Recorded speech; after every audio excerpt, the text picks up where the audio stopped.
پھر دونوں آپس میں ڈسکشن کر کے باقاعدہ منصوبہ بناتے ہیں اور اس منصوبے پر عمل درآمد کرتے ہیں. وہ کیا منصوبہ بناتے ہیں سنیں.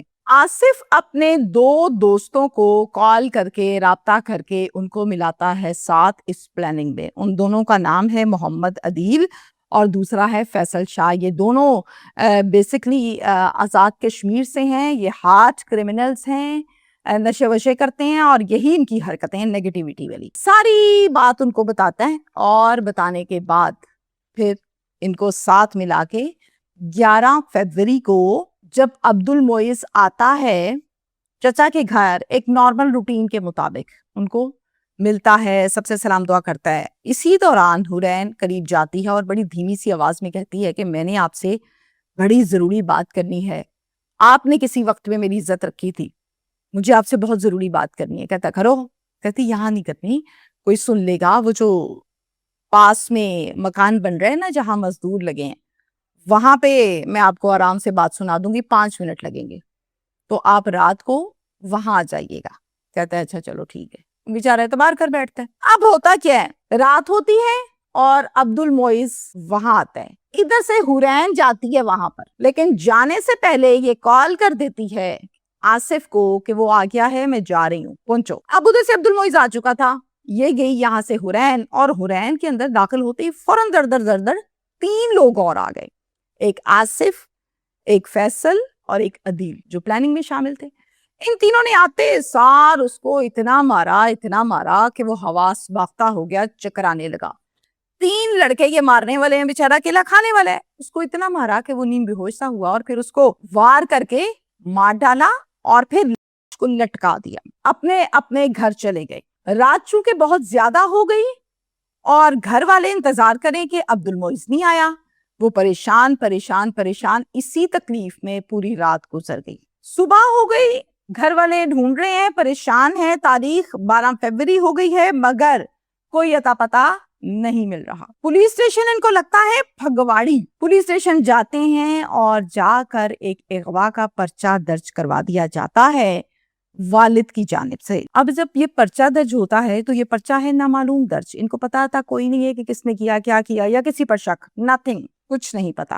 پولیس نے اس پرچے کے بعد تلاش شروع کی. علاقے والوں نے اور پولیس نے مل کر جب ڈھونڈنا شروع کیا تو پولیس اسی زیر تعمیر گھر تک پہنچ گئی جو کہ ان کی گلی میں ہی بن رہا تھا.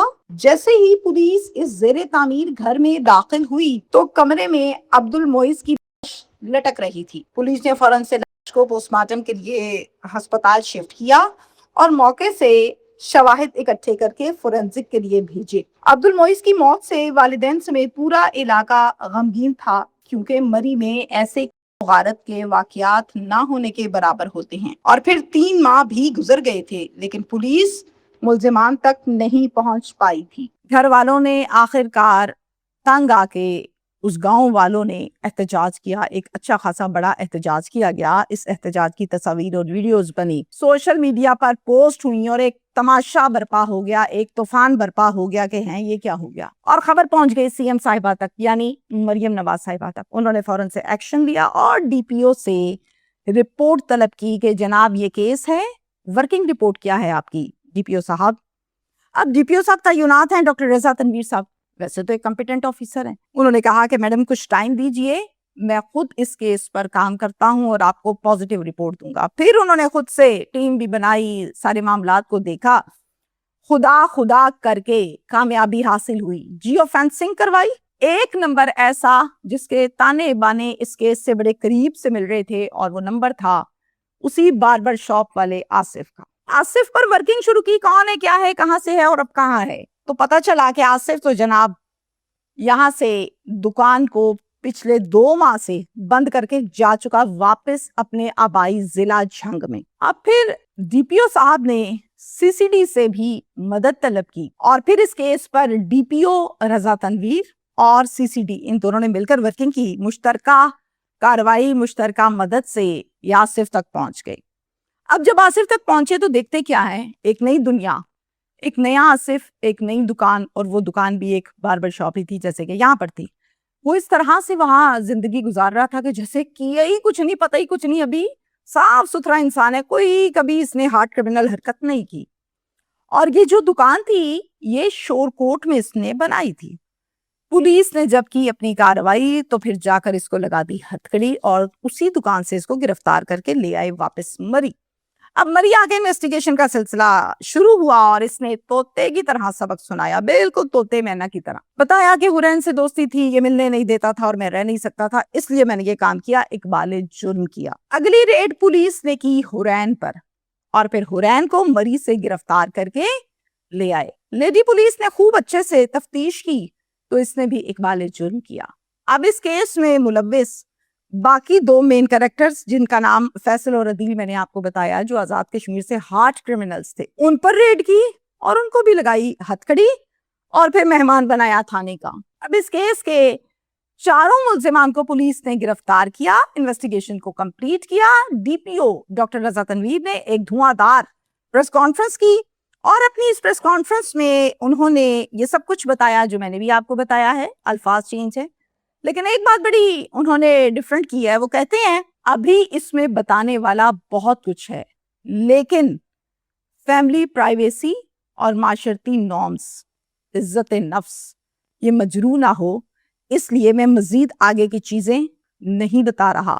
میرٹ پر فیصلہ ہوگا، میرٹ پر تفتیش ہوئی ہے اور جو تفتیش ہے وہ آپ لوگوں کے سامنے ہے۔ قصہ ہوا ختم، یہ کیس کی اپڈیٹس اور ڈیٹیلز ہوئی ختم۔ تہمینہ شیخ کا یہ میسج اس کیس پر ہے، جیسے میں ہمیشہ اپنی طرف سے کوشش کرتی ہوں کہ ایک اچھا میسج آپ کو دیا جائے اپنے تجربے کے مطابق۔ ونس اگین اپنے بچوں پر نظر رکھیں، خدا کا واسطہ ہے، اللہ کا واسطہ ہے۔